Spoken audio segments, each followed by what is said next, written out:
Good morning, gentlemen!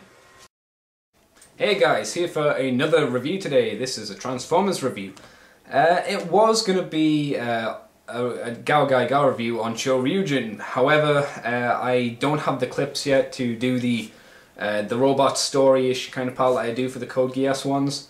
And I'm not willing to just throw out a video and go, there it is. So that is getting put on hold until I get all the video clips I need. And remember, when I do those kind of videos, I'm giving up my money or my advert potential for them. So if you can go back and click on the previous adverts for like my older Transformer ones, be appreciated. Help support the cause, man. Do for Lafo, do for Vangelis, do for Simon, do, I guess, for Dave, but do for me more, because you guys love me.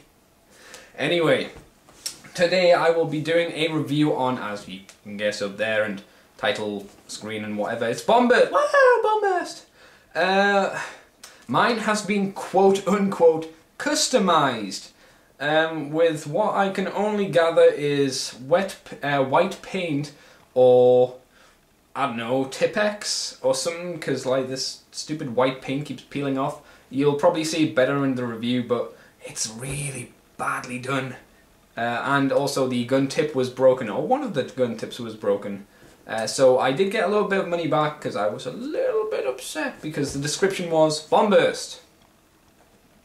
He's complete. And I was like, oh, he must be in good quality. Oh, it also said very good quality. They lied. Dirty, dirty lies. Anyway, I guess we'll move on to the review then. Oh, one other thing. For Code Geass fans and anime robot fans alike, I do have another video coming up, which I got through the post today. I got Zangetsu, which is new out and is damned awesome. But that's for another review at another time. But he's so cool. He's got one eye like Shockwave. So remember, click on me ads for previous videos if you want. I would appreciate it. God, I'm whoring myself out. I feel so good and dirty. So anyway, on to the robot part of the review now, I guess. So I'll see you for that in a moment. Okay guys, and we're back. So let's start off with, as usual, the shell for the Pretender for Bombast. We'll zoom out a bit. As you can see, he's got really nice face detail. Actually, while we're up here, let's take a quick look at all the nice face details. Though, as you remember in the first part of the video, I said that mine had been quote-unquote graffitied on to make it quote-unquote better. For instance, along here shouldn't be painted with this really cheap paint with the paint peeling off. I'm pretty sure the eyes shouldn't be yellow. And obviously there shouldn't be so many chips around the shoulder, but we'll get onto that. The face has some really nice detail on it. All over the grey areas here, they've got little grooves and stuff for to mimic hair. I'll just try and zoom in on that. Yeah, you can just about see it. Zoom it down. See, you can. That's pretty much all over the grey like areas, which is like I say, a good bat effect. Got some good sculpting around the eyebrow area, around here. Nice nose and a nice mouth. He looks definitely intimidating for a giant evil bat, as he should, I guess. Also, the wings here. I half like them and half don't. I'd prefer they were bigger, but they are sculpted nicely again, as you can see, thanks to the good lighting now. One thing which I always thought was quite strange is they are removable. They are, see? I was going to say it's not coming off, but they are removable, and I don't see a reason for it. It doesn't hold the shell together. They just seem to come off for no real reason, which is, you know, in my opinion, kind of weird and not great. The back is pretty bland, more of the hair effect over there. So we'll have a look more at the actual body now, if I can pan the camera down nicely, or even if I can't. As you can see, apologies for the jerkiness, this is what you get for having a fairly cheap tripod. The belt is done really nicely, as was Submarauder's and was Dalros's as well, or Skullgrin's. Lots of nice detail around here. He's really half the figure without it. I'll see if I can remove it quickly. That was a nice snap. yeah, you can kind of see how bland that is without the belt there. You really need the belts for the Decepticon ones, even though once again the belt has no peg on the side here, so it's not like the belt's holding the shell together either. The only thing that's really holding the shell together is the pegs on the inside, just like Submarauders as well. Have a quick look at the arms. Nice pointy things here, more of the nice detail on the arms, more of the really cheap nasty paint which some douchebag decided to paint mine with before he sold it to me. What a dick.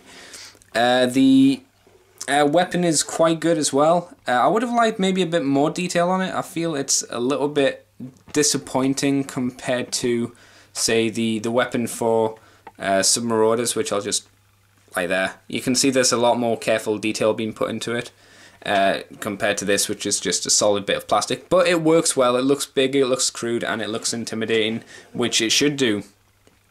And finally, we'll just move on down to his legs. I actually like these knee pads as well. I think they're quite nice. It gives the bat kind of like a battle kind of armor kind of look to it, which is kind of good. And again, the toes have been painted with, I don't know, maybe it's Tipex. That's how it seems to be, because it's just peeling off all the time and it's a pain. And more Tipex around the back. We'll just have a very brief look at his back section, because this is where most pretenders fall flat on the face. It's a little bit bland. It's the same colour grey as the rest of the body, but it does have, again, some very nice sculpted detail in here. He actually has jets in his back there, I assume, which is kind of weird, but you know, go with it, I guess. And I guess I'll quickly show you just how to open him up. Actually, no, I'll do articulation. Articulation's pretty much the same. You can turn the arms all the way around. I'm not going to, because you've seen one arm go all the way around. You've seen them all. You simply, for opening him up, it's best to grab the big part of his back and then like his crotch area and just pull it apart. And there you go. The inside of Bombburst. So yeah, the shell's nice. I'd say Submarauders is probably the best out of the three. But we'll move on to the robot mode now. Okay, so here is Bombburst, and as you can see, his face sculpt is really good. Unfortunately, the more you look at this toy, the worse he kind of becomes. There's not a lot of good things about this guy, unfortunately. I'll just pull back a bit, and for some reason the light has changed. I apologise. I don't know how. The lights just seem to have decided to change colour. We'll just quickly... this is one thing I should know about the seller I got this from. Do you see a problem here? There should be a little a nub there, but it was snapped off. Luckily I did get my money back, or at least some of it. So that's how it should be, but it's not. Another thing is, as you can see, Bombburst is a real knacker to stand up. Anyway, quick look at the guns before anything else. They're nice. As I said before, not quite as detailed, but it's okay, I guess. They can combine as well, if I quickly do it. Boop. Like that. Like all the other Pretender guns for the first wave, basically, they can combine and the shells can hold them. I'm not going to put it into his hand because I can't be bothered at the moment.